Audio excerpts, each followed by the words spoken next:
A Marinha Chinesa mobiliza cerca de 100 navios e embarcações da Guarda Costeira para uma operação direta. Não parece que estejam se preparando para a guerra, mas apenas mostrando força. O alvo parece ser o Japão. Eles começaram a pressionar o Japão, mobilizando a maior frota de navios da história. Hoje vamos analisar esse assunto. Vamos conferir agora. Segundo uma reportagem da Reuters, citando autoridades de segurança regionais e relatórios de inteligência de países envolvidos, atualmente a China está mobilizando mais de 100 navios da Marinha e da Guarda Costeira, posicionando-os em uma vasta área marítima, que vai do sul do Mar Amarelo até o Mar da China Oriental, o Mar do Sul da China e o Oceano Pacífico. Em 2024, a Marinha Chinesa possui 370 navios. Se considerarmos que todos esses navios mobilizados são da Marinha, isso significa que já há 26% da frota reunida nessa operação. Esse número está sendo considerado o maior da história. A China faz treinamentos militares intensos todo fim de ano, mas mobilizações tão grandes como essa são incomuns. Em dezembro de 2024, no exercício de cerco a Taiwan, foram mobilizados 90 navios. Agora mais de 100 navios foram enviados, mostrando uma operação ainda maior. O motivo pelo qual esse movimento da Marinha Chinesa chama ainda mais atenção é porque foi realizado de forma repentina, sem seguir nenhum dos procedimentos habituais. Normalmente, quando a China realiza exercícios de grande escala no mar, ela costuma notificar os países vizinhos com certa antecedência. No entanto, desta vez, não houve aviso prévio nem anúncio oficial. Analistas dizem que esse método tem a intenção de reduzir o tempo de resposta dos países vizinhos. A Reuters destacou que, após o premier japonês Kaichi citar possível intervenção do Japão em uma emergência em Taiwan, as ações marítimas da China ficaram mais agressivas. Quando o governo japonês cogitou intervir em Taiwan, a China ampliou seu poder naval e pressionou o Japão, segundo análises. No Japão, esse movimento é recebido com sensibilidade. O Japão notou o aumento das atividades de navios chineses no Mar da China Oriental e Pacífico Ocidental. Elevou seu alerta e concentrou inteligência em Okinawa. Os avisos de Taiwan também ficaram mais claros. O diretor da Agência Nacional de Segurança de Taiwan, Tsai Ming-an, informou que a China posicionou 4 esquadrões navais no Pacífico Ocidental. Ele disse que as agências de inteligência de Taiwan monitoram esses esquadrões, mas não detalhou missões ou locais. A declaração mostra que as ações da China vão além de treinamentos, sendo pressão estratégica e que Taiwan não as vê só como ameaça. Por isso, cresce a análise de que a China mira Japão e Taiwan ao mesmo tempo. Ao questionar as declarações políticas do Japão e tentar bloquear os movimentos independentes de Taiwan, a China parece estar usando a região do Pacífico Ocidental como um campo de testes. A escala operacional moderna é grande e o alcance de movimentação é amplo, o que torna difícil para os países vizinhos responderem. Sem anúncio oficial, é difícil prever quando o treinamento termina ou como pode se expandir. Resumindo essa tendência, a China está indo além de simplesmente exibir seu poder militar e está enviando mensagens estratégicas tanto para o Japão quanto para Taiwan. Para o Japão, é um sinal para não se envolver na questão de Taiwan, e para Taiwan, é um aviso de que não pode escapar da vigilância chinesa. Os atuais movimentos no Pacífico Ocidental são demonstrações militares que abalam a ordem regional, não apenas treinamentos programados. Isso porque o primeiro-ministro japonês, Fumio Kishida, não retirou sua declaração de que invocaria o direito de autodefesa coletiva em caso de invasão de Taiwan, mantendo firmemente sua posição. Taro Aso, vice-presidente do Partido Liberal Democrata e influente político japonês, apoiou a intervenção em emergência em Taiwan. Assim, a pressão sobre o primeiro-ministro Fumio Kishida, causada por declarações consideradas desnecessárias, diminui. Como o Japão está adotando uma postura mais firme do que se esperava, a China também está começando a responder de forma igualmente dura. Recentemente, a taxa de aprovação do primeiro-ministro Fumio Kishida continua em tendência de alta. Pesquisa da 3K e FNN registrou 75,2% de aprovação. Na política japonesa, não é incomum que um novo primeiro-ministro obtenha uma alta taxa de aprovação no início do mandato. Mas, na maioria das vezes, essa aprovação tende a cair rapidamente com o passar do tempo. Normalmente, em poucos meses após a posse, esse índice cai para menos da metade. No entanto, no caso do primeiro-ministro Kaichi, o clima é completamente diferente. Em vez de esfriar após a posse, o entusiasmo só aumentou, o que está sendo considerado algo bastante incomum no cenário político japonês. Especialmente no espaço online do Japão, está se formando um tipo único de fandom em torno do primeiro-ministro Kaichi. Entre os jovens, há reações positivas à escolha de palavras do primeiro-ministro, à forma como transmite suas mensagens e à sua postura firme. A performance determinada, rara entre os políticos tradicionais, está sendo vista como um novo estilo de liderança. Com essa tendência, prevê-se que a popularidade do primeiro-ministro Kaichi cresça ainda mais. Especialistas dizem que o forte apoio atual pode deixar as políticas do governo japonês mais agressivas.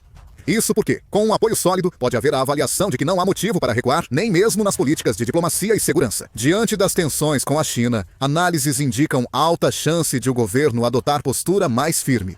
Recentemente, houve um incidente em que a guarda costeira chinesa expulsou um barco de pesca japonês próximo às ilhas Senkaku, uma área de disputa territorial com o Japão. Isso aconteceu no dia 2 de dezembro. Segundo a agência estatal chinesa Xinhua, no dia 2 de dezembro, o barco japonês Jiu-Maru entrou ilegalmente, segundo a China, nas águas de Diaoyu, e a guarda costeira chinesa tomou as medidas necessárias de controle, conforme a lei, e expulsou o barco após advertência.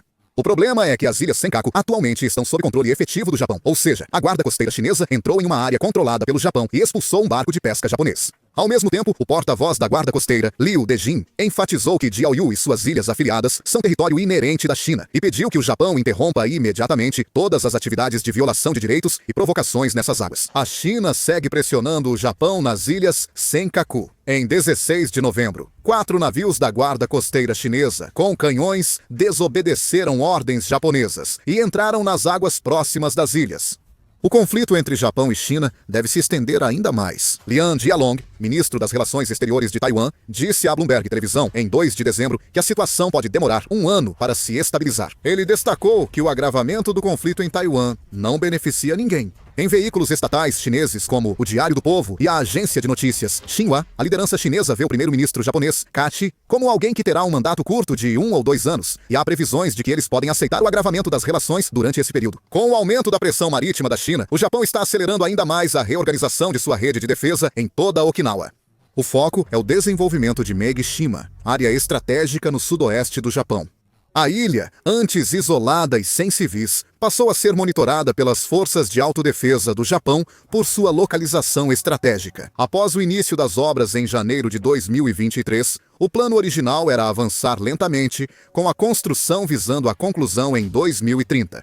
No entanto, com o aumento acentuado das tensões com a China recentemente, o Japão acelerou significativamente o ritmo das obras. Há relatos locais de que veículos e trabalhadores estão operando dia e noite sem parar. E, com o ajuste das áreas de construção e a simplificação dos procedimentos, há análises de que a escala da obra aumentou ainda mais.